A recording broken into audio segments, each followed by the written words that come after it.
brother. Mainstream media. Government cover-ups. You want answers? Well, so does he.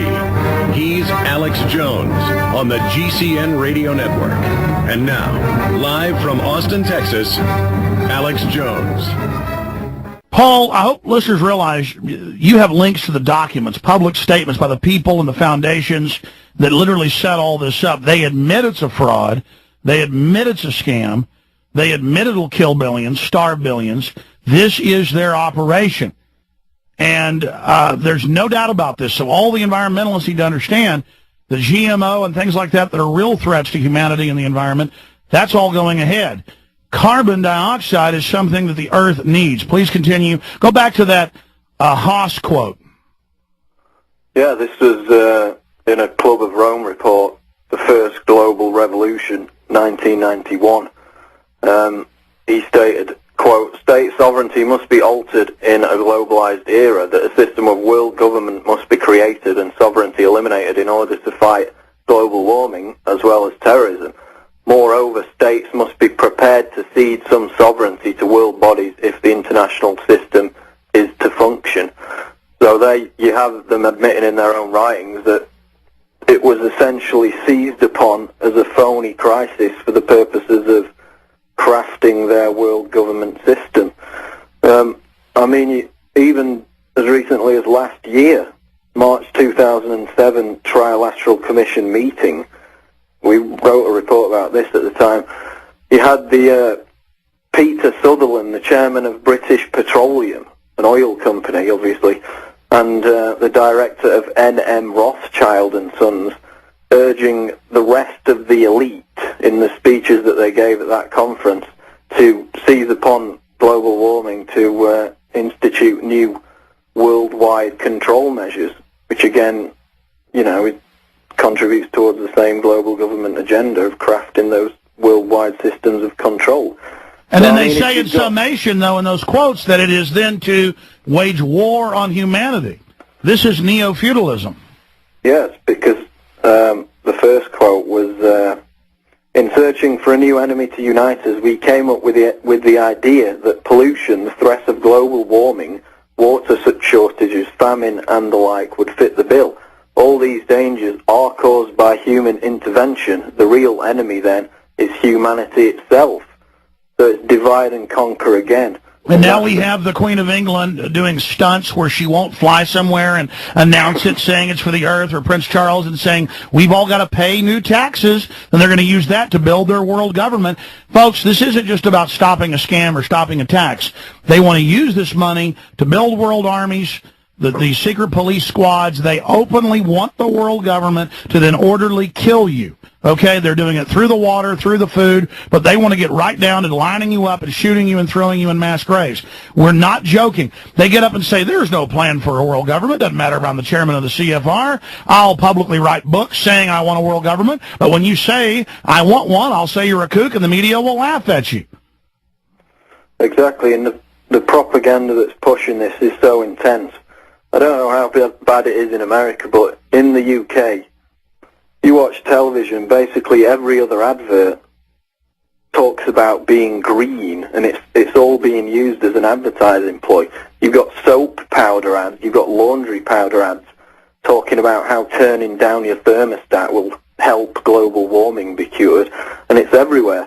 And we have to sit and watch Shell Oil on a commercial in the UK lecturing us about global warming. Shell Oil.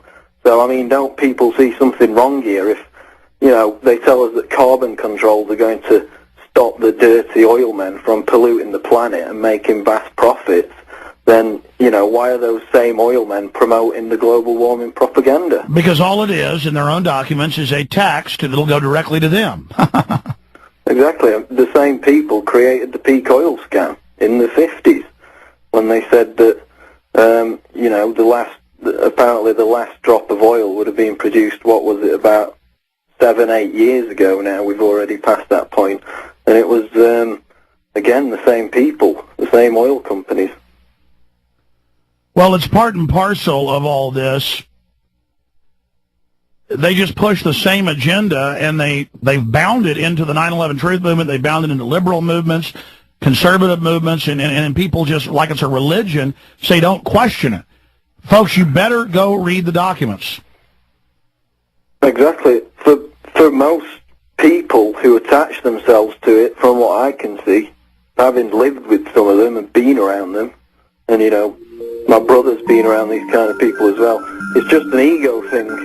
It's self-importance, and they don't know what's really behind it. So you've got an army of misinformed people who are pushing this and getting their dictates from transnational oil companies and elitists like the Queen and the Rothschilds. We'll be right back. We'll get into professors saying big money behind global warming propaganda. We'll talk about the Queen and a lot more. Stay with us.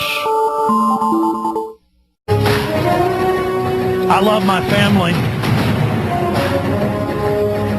And as an extension of that, I love all of humanity. I just want to see con artists and crooks punished.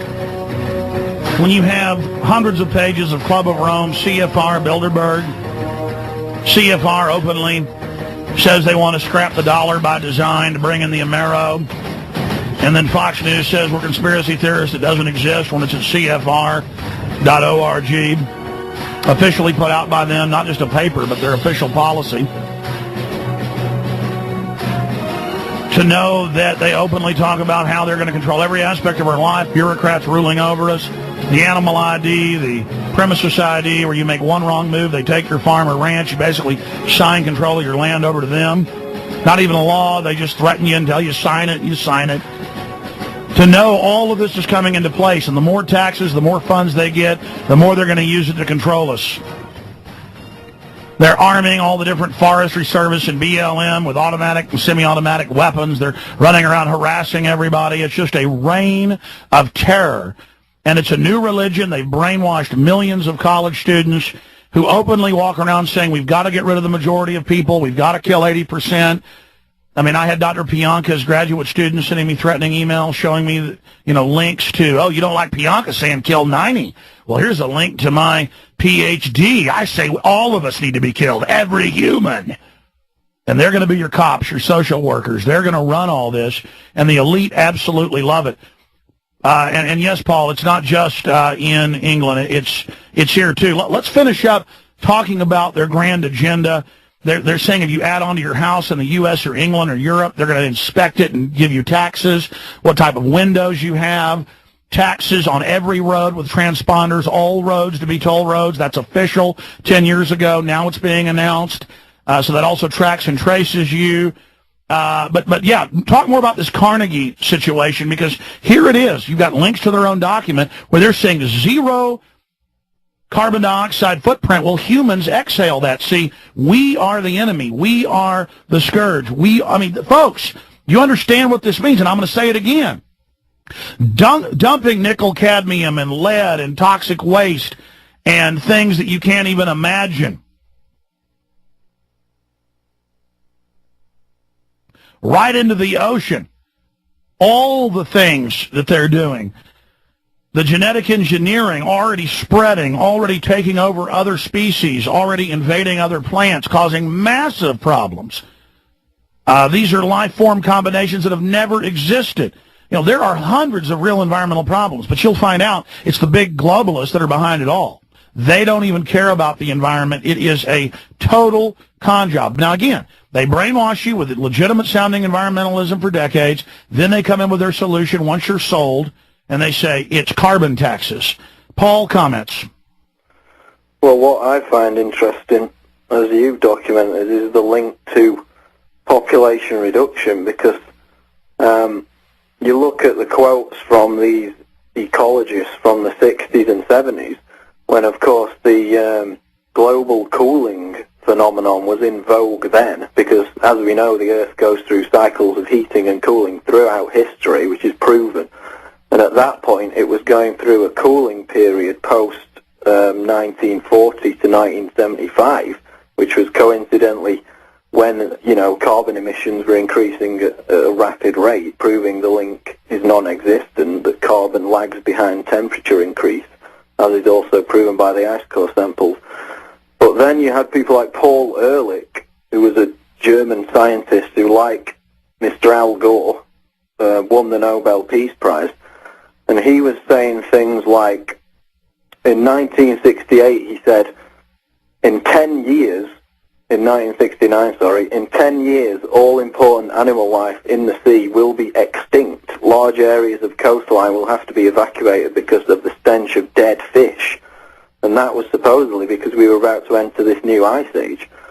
In 1971, Reed Bryson in Global Ecology, Readings Towards a Rational Strategy for Man, said, the battle to feed humanity is over. In the 1970s, the world will undergo famines. Hundreds of millions of people are going to starve to death in spite of any crash programs embarked upon now.